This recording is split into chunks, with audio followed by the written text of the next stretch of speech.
All right, Naveed, what do we have here? Hey guys, so we got a new project here. It's a Bronco with a Coyote swap in it. Pretty interesting. And it's twin turbo. So check it out.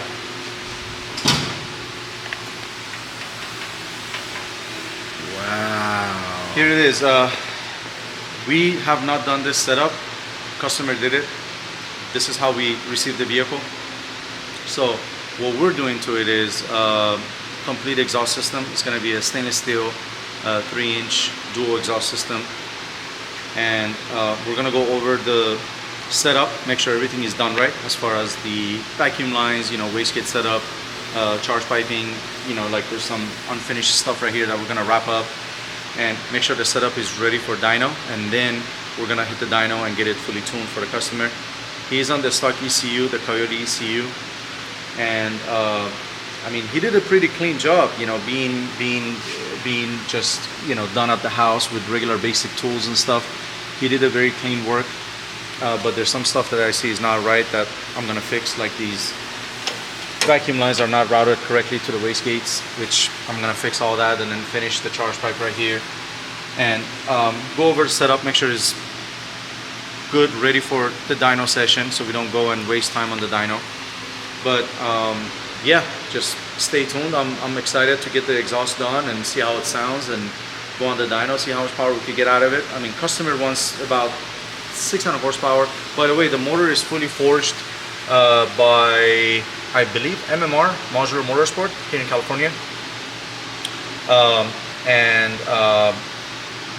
Again, the customer did the turbo setup. I believe it's from On3 Performance.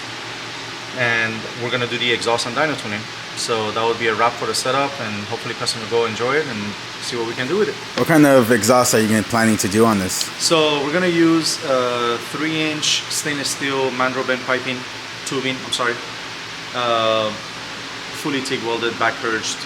And if there is enough room, I'm gonna try to do an X pipe, mainly for the sound, but if not, then I'm just gonna run them separate because I only got so much room. If you look underneath the truck,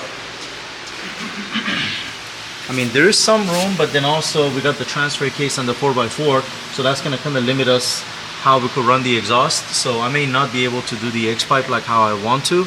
I'll probably just run them separate to the back, and the customer wants to have the exit right here facing out, like a 45-degree exit on both sides. Right behind the wheel? Yeah, right behind the wheel. So that's the plan. And then he also wants us to inspect the brake system. I guess the brakes are not as strong as he expected to be. It's the Wilwood system, which he basically expected to be like, really strong, right on, spot on, but is not. So we're gonna inspect the brake system, and there's a couple other things that he wanted me to do. I wrote it down in the office, but I forgot. Oh, we're changing the injectors before the dyno tune, obviously. We're putting 80-pound injectors from Ford Performance. Right now, those are just the stock injectors that come with Coyote. I'm not sure what size they are, maybe 30 pounds, 40-pound injectors. Is that a box crate Coyote? I don't know what year is out of, but I do know that he has it fully forged internal, so, internals are not Ford anymore, so. Gotcha. But yeah, it's an interesting project. I mean, it's one of a kind. You don't see this every day. Something different, But it's gonna be fun once it's all done and finished. Definitely. It's gonna be fun to drive, It's gonna be a straight pipe, right? No muffler, no. Yeah. Well, I don't think we're gonna run a muffler because, turbo cars are, in general, turbo cars are quiet compared to naturally aspirated setups because turbocharger will kill all the sound right off the bat because of the turbine wheel. So you don't really need to run a muffler unless the system is like really short. But the more piping you have, the more bends you have, the more quiet the system is going to be on top of the turbo. So this is going to be a pretty long setup all the way back here. So I don't think there's a need for the muffler. Okay. I think we will get away with a straight pipe, and the sound will be, manageable. So since it's twin turbo, do you need to have two pipings, or are they both connect into one piping? No, we're gonna keep them separate. We're gonna keep them, because of the spacing, we're gonna keep them separate and exit out the sides. So, and it'll be more efficient that way too. So we don't restrict the system by running them into one pipe. Yeah. So that's the plan for that one. Okay. And then we'll see how it goes. Yeah. What's your opinion on twin turbos and single turbo? Is there any difference? Well, Is there... obviously, yeah, there's a difference. I mean, depends on the application. That would be the first thing I can say. If it's a street car, if it's a race car, it really depends what you're doing with the car.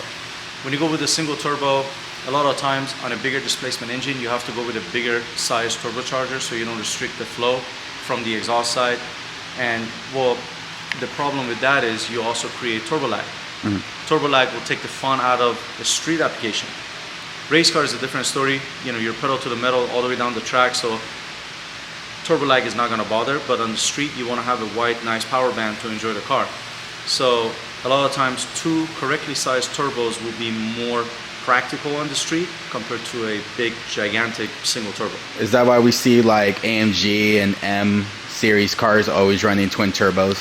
Yeah, factory applications, yeah, they normally put two fairly small sized turbos to give the driver a wide power band so they can enjoy the car rather than have nothing all the way to like 5,000-6,000 RPM and then the turbo kicks in.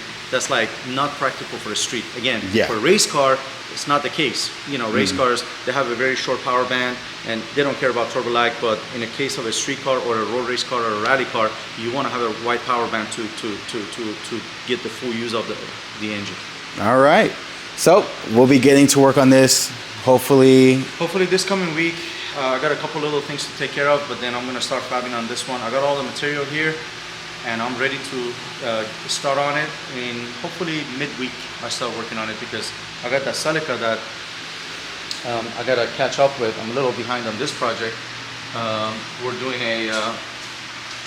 building a turbo manifold for it. This is the flange and the runner starters, reducers with the collector from Vibrant, and I have all the rest of the material over there on the shelf. But I'm gonna start making the manifold for this one, position the turbo where I want it, start fabbing the intercooler, and then charge pipes and down pipes and the rest of the kit. But I'm a little behind on this project, so I need to go forward with this one. No, it's finally getting started. Yeah, I started, I cut up with the fuel system a little bit. I ran the feed and I gotta run the return. I changed the fuel rail to the billet fuel rail from JSP. Oh, JSP. Yep, thanks to JSP. Beautiful products, top notch, all CNC cut billet material. And then we got the upper and lower necks for the radiator, which is going to make our hosing a lot easier and cleaner compared to the factory hosing. They're facing the wrong direction. So, but that's all done. Next, like I said, is the turbo manifold, intercooler, charge pipe, dump tube. What kind of turbo is he running? Garrett GTX 3576R ball bearing turbo. Yeah. Wow. We're planning to make about 4 to 450 to the tires. Well, the car only weighs like 2,000. Right. I mean, anything more than that is really not practical for a street car. So we're planning between 4 to 450. Okay. But that turbo could make a lot more than that. But it's a very sweet turbo. It spools up really quick. It's very efficient. It makes all the way to like about close to 700 horsepower. Actually more. I'm sorry. I was thinking of the GTX 35. I think is rated at 80 pounds or something like that. It probably make about 800 horsepower, but not that we need it, but if we have it there. So. Yeah, we have it there, right? Yeah. Okay, that's nice. So there's a question I want to ask. When it comes to the turbo spindles, can you always pull them out and tweak them a bit, or is it just set as is? You're talking about the spindle on the turbo. You're talking about the wheel? Like the actual wheel? Yeah. No, the wheels are fixed. That's how they're machined. That's how they're designed. Yeah, you can't really make any changes to them. Oh, okay. Yeah. So you can't really change anything in the turbo? No, it is what it is. Turbocharger is just made that way. You need to make sure you size the turbo correctly to your engine displacement and application and your horsepower goals. So if you go too big, it's going to be lazy setup. Your power band is going to suck. If you go too small, you're going to pressurize the engine. Engine can't breathe, and you won't hit your horsepower goals. And you could hurt the turbo by overspeeding it, possibly breaking the shaft, and possibly also hurting the motor by the pieces going through the motor, or so much back pressure on the engine to burn an exhaust valve or something. And that's why we come to you guys, right? You got it. So the turbo is kind of just like an inhaler, or like the mouth. If you have a small mouth, you can't get enough air that you need in. Yeah, turbocharger it's just an air pump. It's a mechanical air pump. Driven by exhaust gases coming out of the engine. So it has to be sized correctly according to the engine displacement and the horsepower goal. It's very, very important to size the turbo correctly, because you could hurt the setup, or you could just not have no fun with the car, you know. So Yeah. And then you're down like $1,000 or $10,000. right. So. And then yeah, you know, it's just because the turbocharger looks nice and cool and big doesn't mean you could put it on any setup and get it to work right. So, you know, the best sources for that would be like a Garrett website, Turbo by Garrett, or Garrett Motion, I think is the website. You go on there, they have like a little guide chart that you could go in there, put your horsepower goal, put your engine displacement, and then kind of tell them what you're doing, and then it'll give you some recommendations on the turbocharger size. Yeah. So very helpful website. They know what they're doing. You know, they're engineers. They do a lot of R&D work. So Garrett has been making turbos forever, and one of the largest turbo manufacturers in the world. So. Okay. So right now you're just working on the manifold. Turbo manifold. Okay. Yeah. And then throwing in the turbo. Yeah, first we do the turbo manifold so we can position the turbo where we want it, and then after the turbo is positioned, then we fab the intercooler, and then start fabbing the charge pipes, and then the downpipe and the dump tube, and wrap up the turbo kit like that. It seems like you want to have the turbo right here, right? Yeah, the turbo is going to be somewhere right here. So take out one of the headlights? No, the turbocharger is going to sit right here. For the intake, I'll figure something out later. I'm going to keep the headlights functional because he wants to daily drive this car. Okay. This turbo is going to be somewhere right here. We'll probably have to cut this open to run the charge pipes down to the cooler and then out to the throttle body. Wow. And then it's going to be fun. It's going to be fun. I like these projects, but I don't like the fact that I can't find time for them, but I have to manage my time. So. No, it's all right. All right. So what did we say? Like, subscribe. Like, subscribe, and click the notification bell. Click the notification bell, and see you guys next you guys stay tuned, and we'll see you guys later.